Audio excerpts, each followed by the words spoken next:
Një denoncim i fortë ka tronditur opinionin publik, pasi gazetari Basir Çollaku ka ngritur alarmin për një rast të rënd me pasoja serioze për shëndetin publik. Në një reagim në rrjetet sociale, ai bën me dije se një kryebashkiak në jug të vendit është diagnostikuar me SIDA, duke ngritur shqetësime për përhapjen e mundshme të virusit.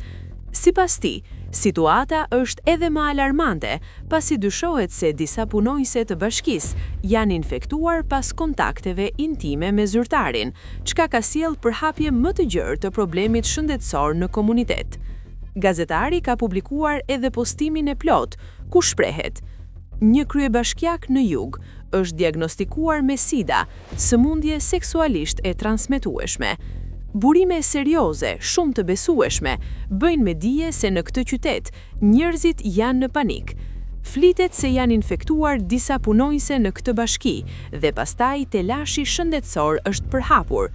Deri më tani, nuk ka një reagim zyrtar nga institucionet shëndetësore apo autoritetet vendore lidhur me këtë pretendim, ndërsa pritet verifikimi i ploti informacionit.